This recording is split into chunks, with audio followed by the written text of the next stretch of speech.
my thoughts and prayers to the people of Sydney, Australia. What happened over there yesterday is totally despicable. And it kind of makes you realise how vulnerable we are as a society. We really do have to come together, put our differences to one side, and learn to live with each other, no matter what scale, what perspective you have on life and what your views are on various subjects. We've got to cut out the barbarism from whoever's doing it. Um, as I say, I've been to Bondi Beach a couple of times, and I love the place. I love Australia, and my thoughts are with the people in Sydney. So, with that said, I'd like to move on to today's morning morning show. How was your weekend? I had quite a chilled one. I done a little bit of writing and a little bit of prep for the lives. I'm trying to improve the quality. If you can improve the quality of the lives, improve the quality of what you do, if, it's only a good thing, isn't it? So, yeah, I thought we could start off with the takeover in Warner Brothers. This really isn't going to plan, is it? Now, Warner Brothers put themselves up for sale as a complete unit. They wanted to sell the studios, the TV, and sports, the news, CNN, TNT. The whole thing was up for sale. Netflix came in with a reasonably good offer, but they only wanted part of the business. They were selling, I think it was around about $28 a share is what they were offering. Not what Warner Brothers were after. They were after nearer to $30. However, they did accept the deal, and I, as a subscriber from Netflix, or to Netflix, I received an email from them to say that they were buying Warner Brothers. Now, since then, Paramount seem to have got involved and have decided that they want to do a hostile takeover of the company. And this is causing a bit of a controversy because it will be a hostile takeover, with Paramount approaching the shareholders directly with an increased offer, and they've increased it to $30 per share. It's all getting rather interesting. Now, if Netflix were to complete the deal with Warner Brothers, then they would have their hands on so many IPs that they could potentially be a serious rival for Disney. But likewise, if Paramount are successful in their bid, then they too could be a really good, powerful rival for Disney. But what does that mean for the industry as a whole? I think with the issues that Hollywood have had recently, first of all, in 2020, obviously Hollywood shut down for the global pandemic, and nobody went to the cinema back then. And then there were the odd hits, and Top Gun Mavericks kind of proved that people are willing to go to the cinema if the if the movie is good enough. Then Hollywood kind of shot themselves in the foot because as Hollywood was recovering, they then went on strike. So we had this sudden burst of creativity, then they halted their own productions for about a year or so. And then there was that lagging period, isn't there?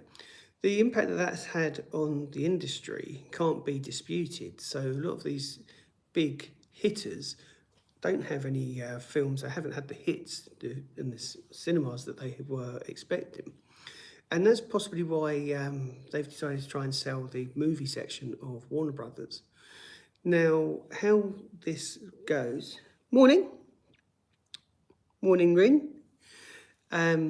It's interesting from an outside perspective because obviously, here in the UK, our big hitters, the studio at least, is Pinewood Studios, and we have Independence. So it'd be intrigued to see what happens. Now, I probably would prefer Paramount to buy Warner Brothers because thank you for the thumbs up. Thank you. Because I think we've got the possibility of creating more organic content, whereas I think if Netflix were successful with the sale of Warner Brothers, then they would just mine all of the IPs to death. and then there'd obviously be woke gets used quite a lot, but how woke will the shows be? Could you keep the original integrity of those shows with Netflix? I don't know. It's a bit of a paradox, really. You got £500 to you give lonely streamers. Okay. Are you saying I'm a lonely streamer? I could be a lonely streamer. But no, it's fine. I do this for do it just for the engagement rather than the financial rewards, because at the moment there isn't any. So yeah, I mean, this is kind of being described as a bit of a catastrophe and nightmare within the Hollywood creative circles. And I can kind of see why, because this must be causing a lot of disruption. I mean, can you imagine working for a company, then being told, it's okay, we're going to sell the business to another company, but you're going to be looked after. And you think, okay, that's fair enough. And then another company comes in and says, well, actually, we want a piece of that. So it's got to be rather concerning for everybody involved. And yeah, it's be interesting, because these things don't happen very often, do they? So moving on.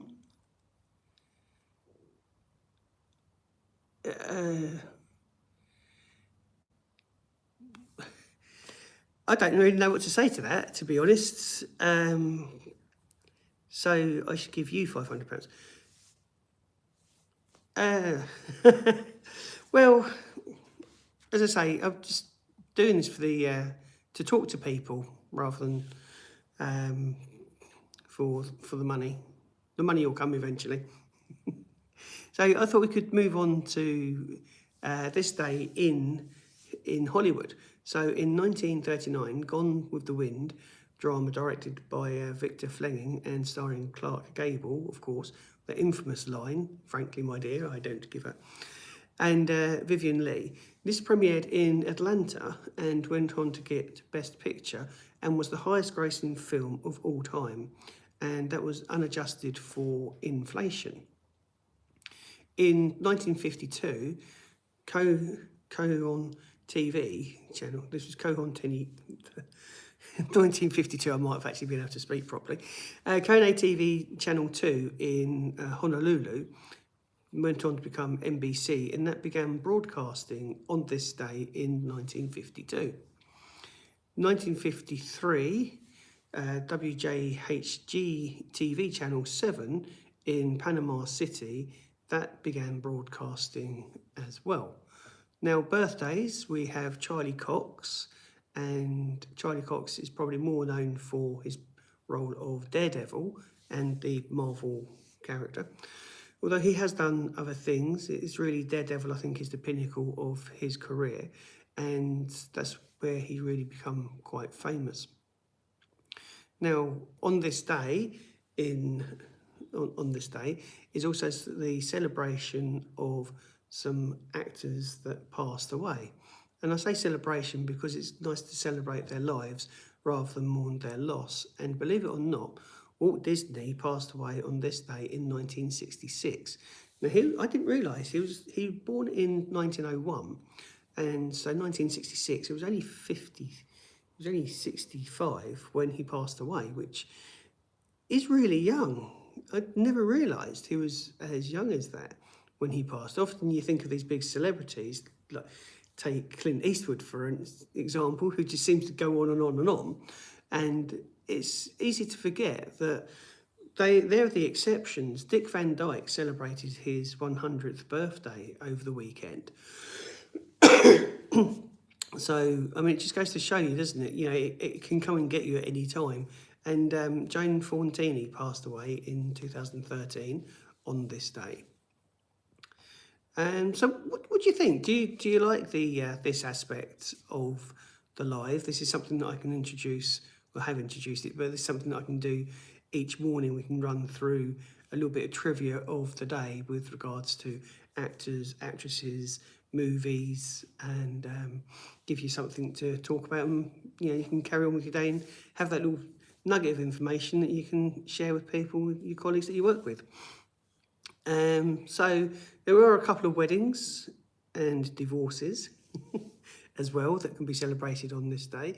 American actor Gary Cooper who was 32. He wedded his American actress, Veronica Baffy, who was 20 at the time, in their mother's home on Park Avenue in New York, and they were married until his passing in 1961.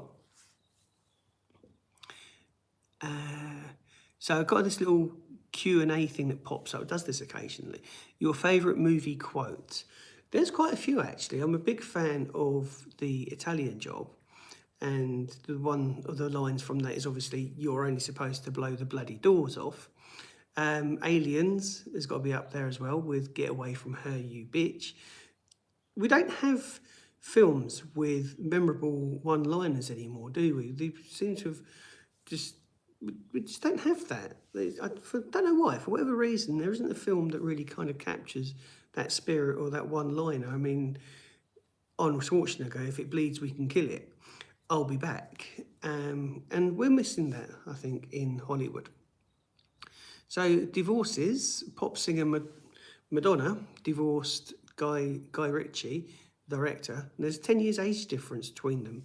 Again, these things just you don't think of, do you? You see a couple and you don't even consider the fact that there's a substantial age gap. And in 2008, Madonna was 50 when she divorced director Guy Ritchie, who was 40 at the time. So there you go. There's a few things there for you to think about for today. Famous actresses or famous directors? What shall we do? Let's do Peter Jackson. So what have we got for him? So this is just about him growing up. So that's Peter Jackson. Some sad news as well. And the director, Rob Reiner, and his wife were found, they passed away yesterday in their LA home. Now, it's out of the blue. Okay, the guy he was 78 and his wife was 68, so not young, but getting to the twilight years of their life. And they were found in his apartment over the weekend. It was officially confirmed by the LA Fire Department or police, said that a 78-year-old man and 68-year-old woman were pronounced dead at the home, but officers did not immediately, they don't think there's anything suspicious with the deaths, the circumstances. Yeah, we've lost a legend there with Rob Reiner. He was the son of a comedy great, and that was Carl Reiner, and he started his career in the 1960s and made it big playing Meathead in the groundbreaking TV sitcom All in the Family in the 1970s, which that secured him 2 Emmy Awards. So he was quite an established actor before he started doing the directing. And that began so once he won those awards, that began a run of classic Hollywood movies, which he directed, including Stand By Me, which is an adaptation of the Stephen King book. And that's got quite a well-known cast in there. And that was in 1986. The Princess Bride in 1987. And who can forget When Harry Met Sally? That's one of the classic comedies and is still parodied even today.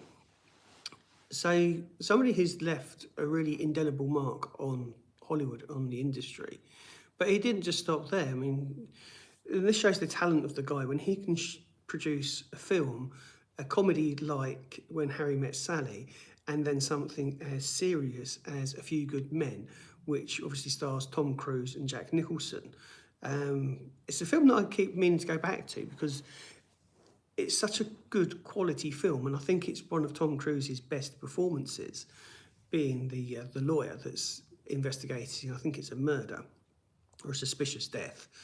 So, I mean, that shows the range. You go on about actors and the range that an actor has, you know, do you just get that one look, or can they actually portray different emotions? One actress who I think is severely underrated and has never won an Oscar for, I don't know why. She has been nominated 3 times for an Oscar, but didn't quite get over the line, and that is Sigourney Weaver. I think she is a phenomenal actress. And when she started off with Alien, she showed diversity diversity of range by doing a film like Ghostbusters. And then, of course, she's made films such as Working Girl and Gorillas in the Mist. Gorillas in the Mist is a biop of Diane Fossey, who was a conservationist. And yeah, so she's an actress that I think has been severely underrated. And it just shows with the directors that they can be underrated too, or get typecast just as you're a comedy director, so that's all you're going to make is comedy films, or you're an action director, so that's all you get to make is action films. So yeah, it's a shame that he's passed away, and we'll have to wait and see whether or not there is anything suspicious with his death. That's great. So yeah, what do you think? What do you think of the news section, and also get comfy? So what do you think of the news section and just little snippets of history this day in Hollywood? Is it something that you'd like me to continue, or would you like me to try something else? Primarily, this is also news for what I'm up to, so I can officially say that Echoes of Betrayal will be released today. I've done the recording and I'm sorting out the thumbnail that'll go out a bit later. And I'm writing chapters 28 onwards, so I think it'll be chapter 23 or 24 that gets released today, and then obviously chapter 526 on Friday. And I'm really enjoying the story, so let me know what you think of Echoes of Betrayal, just whether you think are you enjoying it, and where do you think the story's going to go? If you want to catch me on my podcast, it's the same thing, Sci-Fi Fans, and for the podcast I'm going through my first book, which was Broken Ceasefire, and that goes out every Monday. So if you want a bit more of my stories of what I'm up to and stuff, then do check out the podcast. So I'm going to sit down and actually watch Stranger Things, I think, this week, and then I'll be able to review it. And I have heard some good things about it. It seems to be hitting the mark, but I wish Netflix had either stuck with 2 release dates or the 1 release date. I think it's a bit unfair with what they've done with the 3 release dates. So we'll give you a little snippet. Yeah, you have that little bit of breadcrumb over there. We're going to give you some more breadcrumbs in a few weeks' time, and then we'll give you the final one. You can have the dessert on the 1st January. So I am inclined to sit down and start watching it or rewatch it. What I might do is rewatch the series and do a review occasionally up until the final on here on the live for you. The other thing that I think is topical and worth discussing is the BBC and the new Doctor Who spin-off. Now, I kind of fell out of love with Doctor Who with Peter Capaldi. For me, the writing and the storytelling started to wane a little bit, and it wasn't as good as the previous episodes. I don't know, because I go live most mornings. Hi. Is that a good thing that I look familiar, or a bad thing that I look familiar? Morning. So yeah, I tried to watch the War Between the Land and the Sea, and to be honest, it's not for me. It's a shame.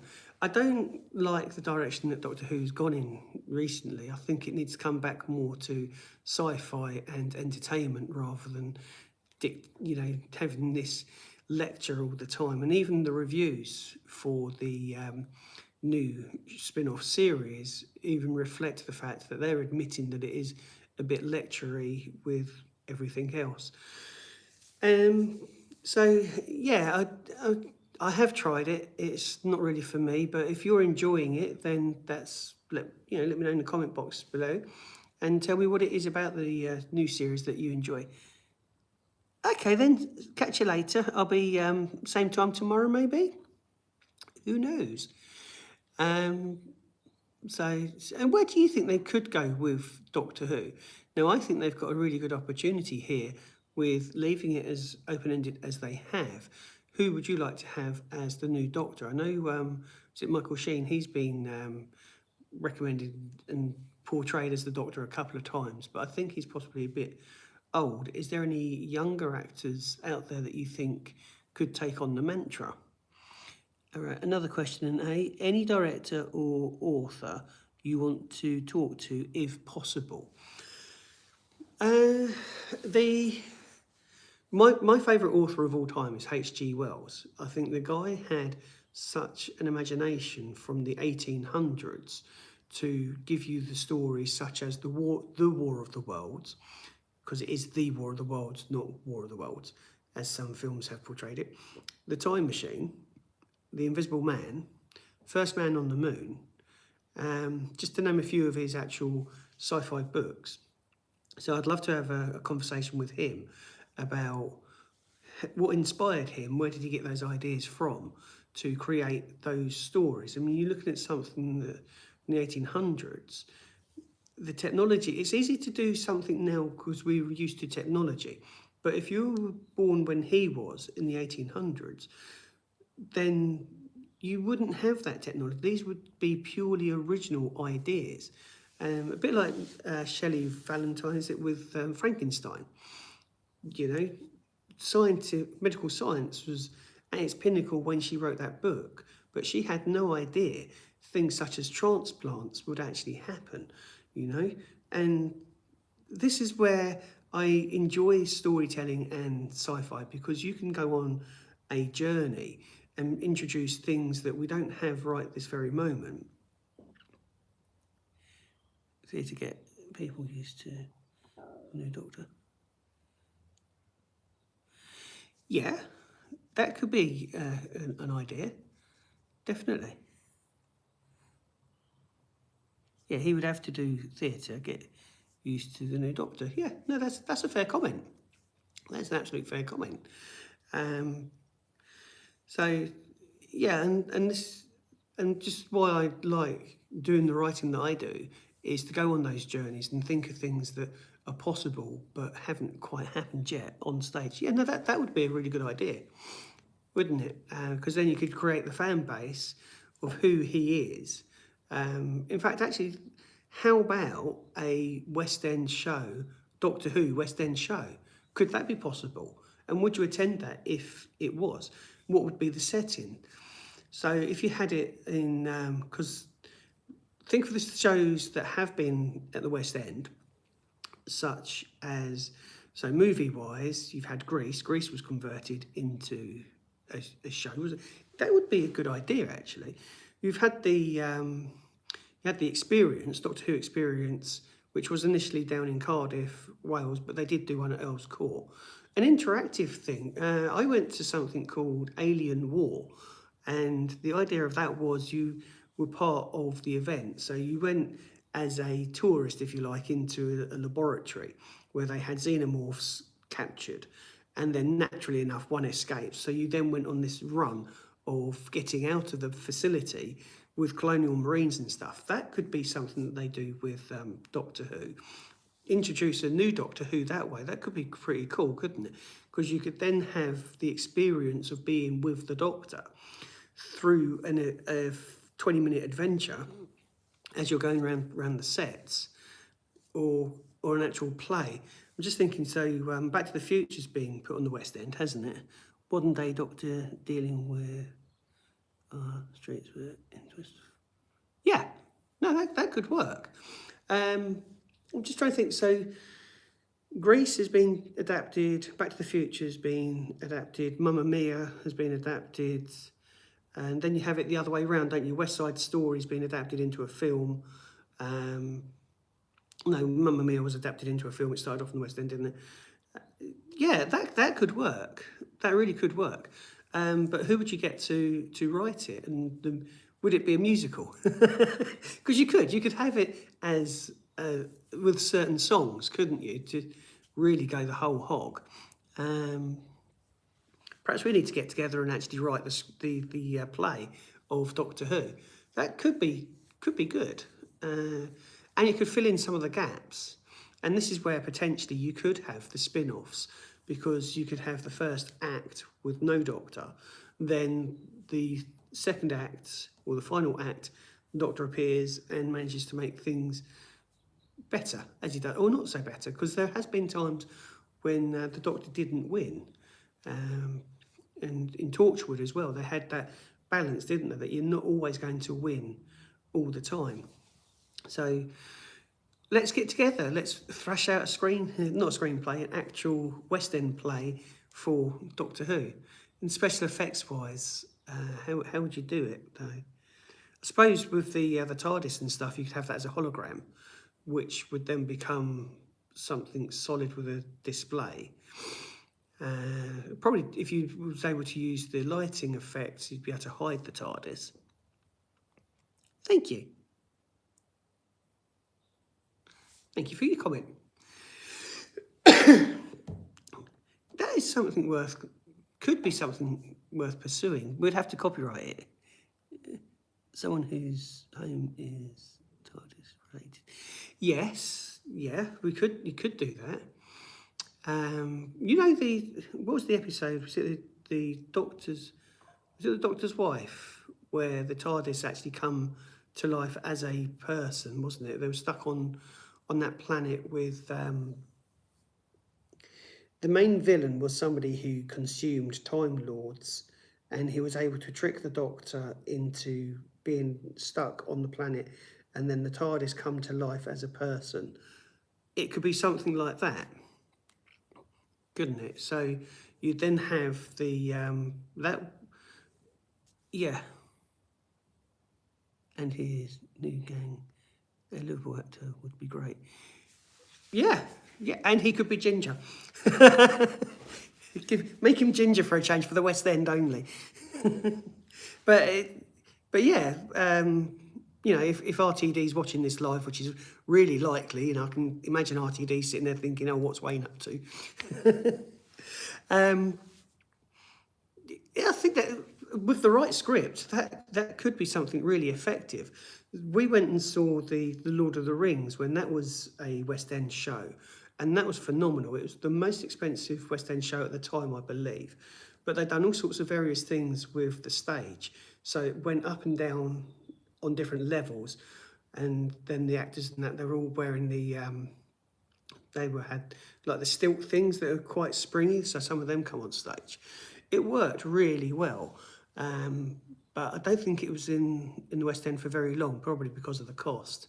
Really enjoyable. So we could do something like that with Doctor Who, and maybe what we could do, or what they could do, you know, those lost episodes where they have the scripts, they must still have the scripts somewhere, but not the actual episode themselves, because they were either recorded over or the film disintegrated over time. They could bring one of those use one of those as the basis for the script. So then you could give you something that was lost, could be revived in a way that people have a bit more interaction to it. So, yeah. Do you think bring back some classic companions, or just bring in whole new companions? Something to consider, isn't it? And then and villains. Dalek. Dalek's the go-to, isn't it? Cyberman.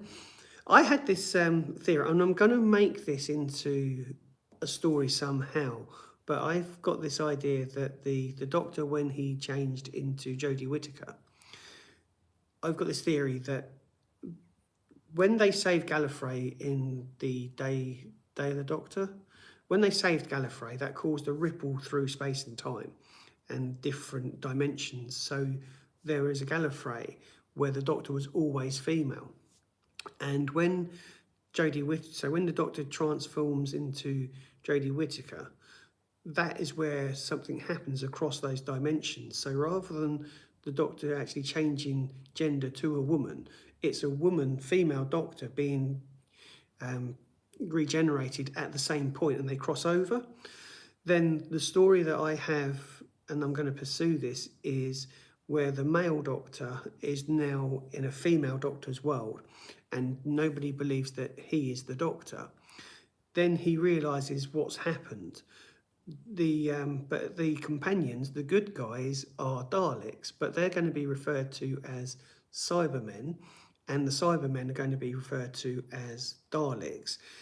And it's going to be where the Doctor realizes that he has to work with the new Cybermen in the cave that look like Daleks in order to defeat the Daleks that look like Cybermen. In order to kind of swap back to his own reality. As I say, that's just the basics and the premise of what I'm thinking and putting together as a story. And then I'll probably use Blender or something similar to make it. Yeah, that's just something that I thought I would share. So, right, I'm going to go, unless anyone's got any more comments or anything you want to chat about. And I'm going to try and do this on a regular basis, 8 till 8:30 in the morning in the UK, or wherever it is. It could be in the evening where you are, or even earlier than 8 in the morning. Let me know where you are, where you're watching the stream from in the world, and what the weather's like. I can be happy today because it started off quite bright and sunny here in the UK. The last week it was grey, miserable and damp and horrible, but it was reasonably mild. I didn't have to scrape the car this morning to come to work. And yeah, that's it. So thank you so much. Thank you for your input. I really do appreciate you guys getting involved with the live stream as well. It's what it's all about. It's communication and talking to one another, which I look forward to. Thank you. The secret is wash and go. I washed and it went. All right. Thank you so much. I'll give you 10. There's normally a 10-second delay, so I'll give you 10 seconds to get a comment in. And if no one has got anything to say, I will be off. All right. Have a good day, whatever you're up to today. Enjoy. And enjoy life. Life's too short and be taken away at any time. You just don't know when. So have a good one. Take care.